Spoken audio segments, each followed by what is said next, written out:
আসসালামু আলাইকুম দর্শক, আমন্ত্রণ জানাচ্ছি এখনকার বাংলা সংবাদে। শুরুতেই থাকবে শিরোনাম, পরে বিস্তারিত।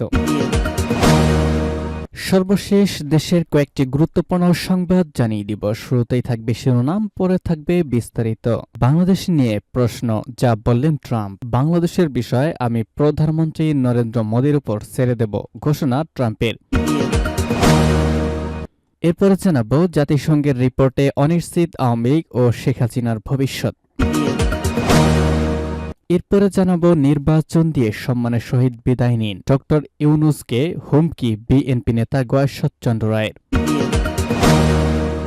এরপরে রয়েছে ইলন মাস্কের সাথে টেলিফোনে কথা বললেন প্রধান উপদেষ্টা। এবং সর্বশেষ জানিয়ে দিব, আয়নাঘর দেখার পরেও ফ্যাসিবাদী শক্তি সেটা অস্বীকার করছে, জানালেন আসিফ মাহমুদ। ভিউয়ার্স, শুনছিলেন সংবাদ শিরোনাম, এবারে বিস্তারিত।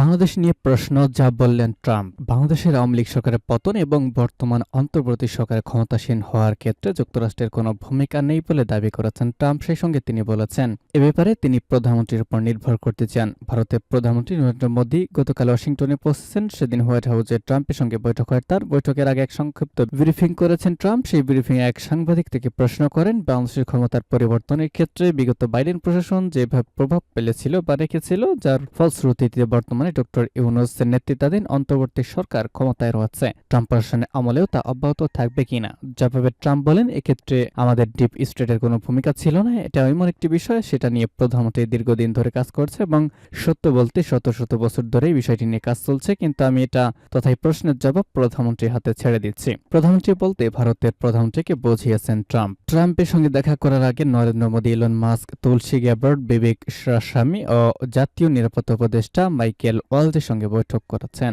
বিশেষজ্ঞরা জানিয়েছেন, হোয়াইট হাউস মোদি ট্রাম্পের দ্বিপাক্ষিক আলোচনায় স্থান পেয়েছে বাণিজ্য শুল্ক অভিবাসনের মতো বিষয়গুলো। পাশাপাশি বিদেশি বিনিয়োগ, জ্বালানি, প্রতিরক্ষা, প্রযুক্তি, ভিসা ও অভিবাসন নিয়ে কথা বলেছেন এই দুই নেতা।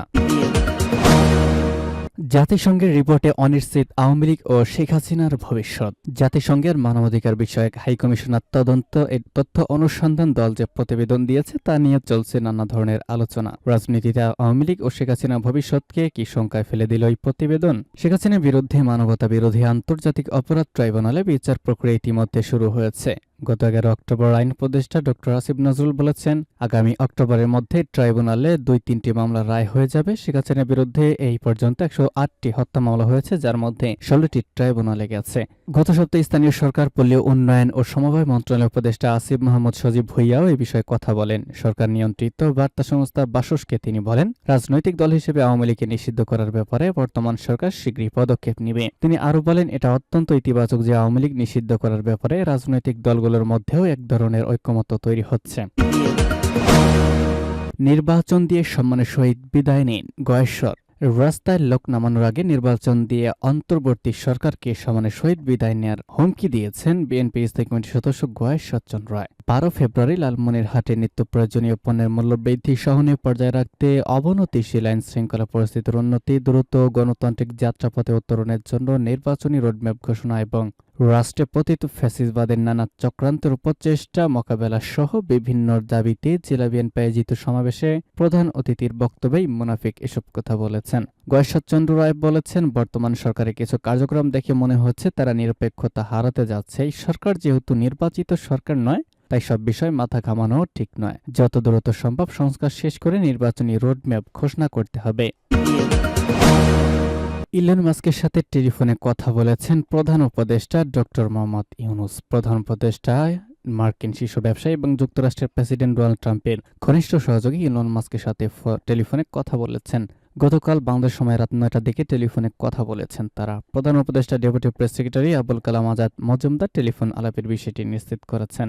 তিনি বলেছেন, আলোচনা বিস্তারিত পরে প্রকাশ করা হবে।